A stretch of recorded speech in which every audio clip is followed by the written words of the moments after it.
We got some news in relationship to North Korea. Well, it's been I don't think we ever talked about North Korea on here before, but it was only a matter of time. In fact, we did. We talked about the handshake. We talked about the Trump detour to North Korea. We might have talked about. So apparently, we got some new emerging details about Huawei's interaction relationship with North Korea. Supposedly responsible for implementing certain technologies in North Korea, responsible for installing networks in North Korea, communications in North Korea. It's a report via the Washington Post that Huawei has worked on multiple projects in North Korea over the last 8 years, and there's some internal documents floating around, apparently posted by a former Huawei employee, that show that Huawei was invested in building and maintaining wireless network equipment in North Korea, and that they even had like code names to try to avoid scrutiny for having these relationships and these ongoing within these documents. Apparently, North Korea was referred to as A9. A9, Will. Code name, A9. Hey, Will, you doing any work in A9 later this week? All the time. Yeah. See, that's how if I look at Will's emails, I go in, I take a glance at the emails over there. So A9's popping up all over the place. Yeah. I'm like, hey, Will, how's that edit going? He's like, it's going well. I look over at the screen, it's a giant A9, 140 font size, just A9. It's like, yes, I'll be there. Yeah. Starts talking like a robot. I'm like, wait a second. Send over the helicopter. I'm like, what's wrong with Will right now? To see giant A9s in his, what are we talking about? I got a tattoo. A9. Anyway, apparently Huawei used a similar code in those same internal documents whenever they referred to Iran or Syria. Now, Iran is interesting because that's the country Huawei was dealing with, presumably, allegedly, that brought the beef to Canada when, what was her name, got arrested. The daughter of, was he the daughter of the CEO? She was the daughter of the CEO? What was her name? Meng Wanzhou, my daughter. Yeah, Huawei CEO's daughter. I think she's still detained to a certain extent. She's on house arrest in Vancouver right now because of that specific departure from the agreed upon trade sanction against Iran. That's apparently what led to that. So this is another example of this where you can't really figure out how bad it is. You're like, I don't know. You would have to then project what you think these states would be doing with this technology. So, for example, it's like if Google was to say, hey, we really feel it's important for the North Korean people to have access to the internet. So we're going to float a hot air balloon above North Korea so people could connect to free Wi-Fi and see what the world's about. Okay, that would be one news story. It'd be a feel-good, like they're trying to rescue North Korea. If Huawei goes in and they're like, yeah, we're going to put a bunch of towers in there so these people have cell phones.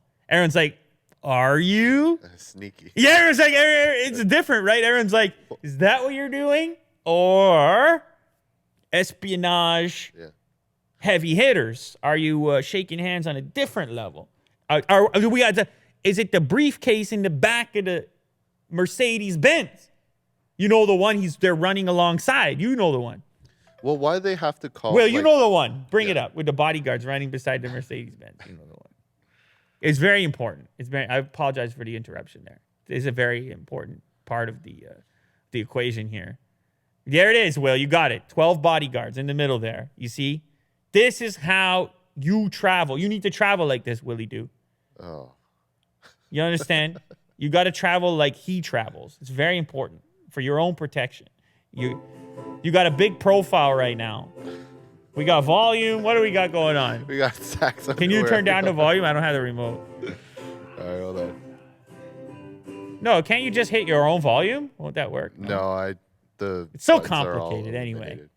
This is my fault. This is my detour right now. I promise it's worth it. At least if you're watching the video, it's so worth it. Here is the stretch Mercedes limo. There's a dozen dudes. I mean, no, the dude in the front right, he's jacked too. Look at the chest on that man.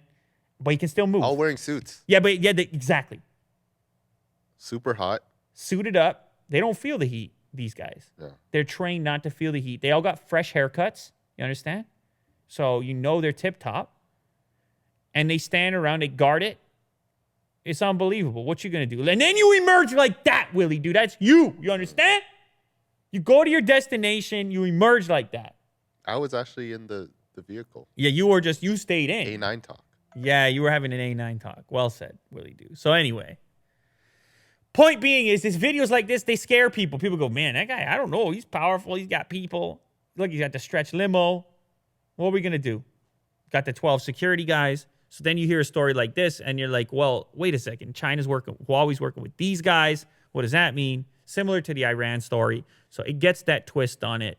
You see the code names as well, and you realize they know they're not supposed to be doing what they're doing. If you got a code name in the paperwork, now, I haven't seen the paperwork, but if you got a code name in the paperwork, it kind of indicates, it's a bit murky. The waters are murky at least. Yep. So anyhow, these documents emerge, and the problem with that is it applies more pressure now to the regulators in the U.S. They take a look at these documents, and they say, see, I told you so. Trump, you better amp up this ban.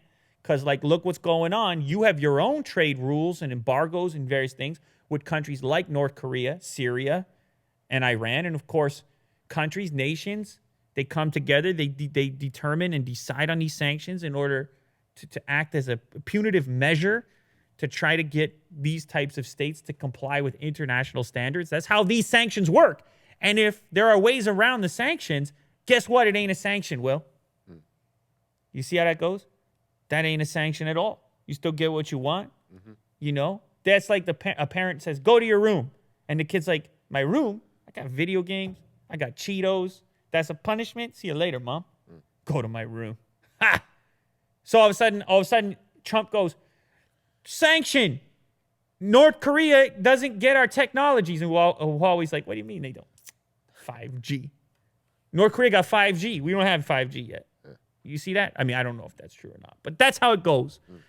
Anyhow, it's causing it's a whole nother beef storm. And we got to see how it all maps out. But look, I'm not surprised. I got to be honest. I'm not surprised. For me, as much as everyone wants to ratchet up the espionage dial, for me, this is like kind of almost like an ethic of the company. Like, they want to do business, maximum business everywhere. I've been to China. Business is popping up out of every... Will, do you agree with me? Yeah. Business is just emerging out of every... Yeah. You're just walking down the street. Business. It's entrepreneurial. So I get the sense that companies, especially at the scale of Huawei, they don't want to be told by any government, here's how you can and can't do business. They don't work like that, man. They're just bursting at the seams to you need something, we got it. What, you need me to write A9 to make a deal? Psh, A9 all day. So I don't know. You could read into it. You could go the espionage route. It's up to you. There's a lot of information available. For me, what we have right now is that they're interacting. And they're interacting in some sort of a business relationship. And now there's going to have to be a whole new evaluation that takes place based on that.